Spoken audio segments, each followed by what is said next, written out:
معیشت سدھارنے کا فیصلہ عمل کیسے ہوگا؟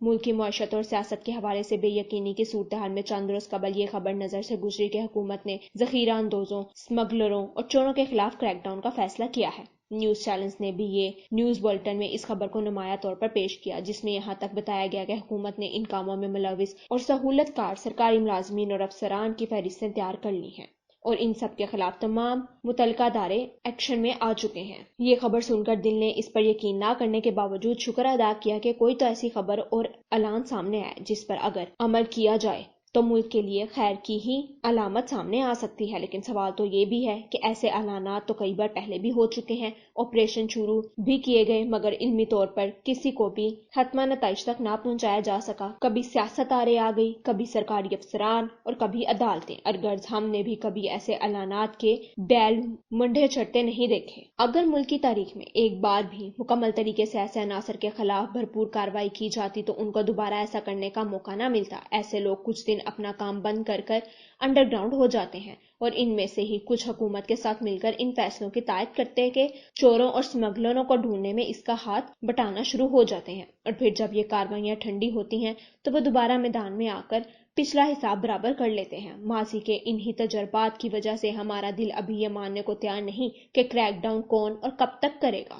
ذخیرہ اندوزوں نے ایک طرف ملکی معیشت کی جڑیں کھوکھلی کر رکھتی ہیں تو دوسری طرف غریب آدمی سے مہنگائی کی وجہ سے جینے کا حق تک چھین لیا ہے۔ ہر حکومت میں جب بھی کسی چیز کی کمی ہوتی ہے تو ذخیرہ اندوزوں دونوں ہاتھوں سے عوام کو لوٹتے ہیں۔ یہ ہر حکومت کا مسئلہ رہا ہے، لیکن المیہ وہی ہے کہ زبانی کلامی دعووں کی بدولت اس مافیا کا کوئی کچھ نہ بگاڑ سکا۔ اسی طرح کرنسی کا کاروبار کرنے والے غیر ملکی کرنسی ذخیرہ کر کے اوپن مارکیٹ میں اس کا ریٹ سرکاری ریٹ کے مقابلے میں آسمان تک پہنچا دیتے ہیں، جس سے ملک کے بیرونی قرضوں میں بیٹھے بٹھائے اربوں روپے کا اضافہ ہو جاتا ہے اور ملک میں ہر چیز مزید مہنگی ہو جاتی ہے۔ حکومت کو مجبوراً درآمدات پر پابندی لگانا پڑ جاتی ہے، جس سے ملک میں درآمدی اشیاء کی قیمتوں میں ہوش ربا اضافہ ہو جاتا ہے۔ یہ معاملہ صرف چینی اور ڈالر کے ساتھ نہیں بلکہ ہر اس چیز کے ساتھ ہے جس کی قیمت مستقبل میں بڑھنے کے آثار ہوں یا جس کی دستیابی میں کسی رکاوٹ کا اندیشہ ہو۔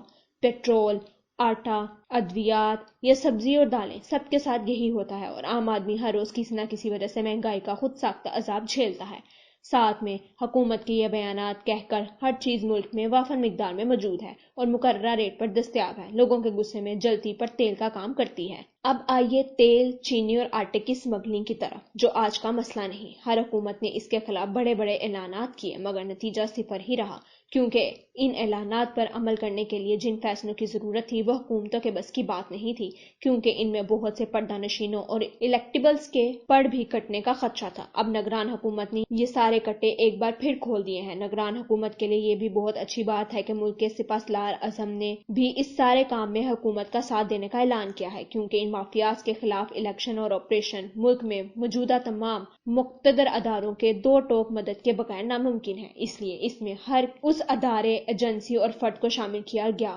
جس کی وہاں ادنی سے بھی ضرورت پڑ سکتی ہے، اور اس آپریشن کے ٹیمپو کو کم نہ ہونے دیں۔ اگر آپ واقعی یہ کرنا چاہتے ہیں تو اس کام کو ادھورا مت چھوڑیے، منطقہ انجام تک ضرور پہنچائیے۔ اس سے ایک طرف عوام آپ کو دعائیں دیں گے تو دوسری طرف حکومت کے بہت سارے وسائل ضائع ہونے سے بچ جائیں گے جو وہ اپنے عوام پر خرچ کر سکتی ہے۔ اب آپ نے بنیادی مسائل کی دکھتی رگ پر ہاتھ رکھ ہی دیا ہے تو اسے آپ درد سے نجات دلا کر ہی چھوڑیے۔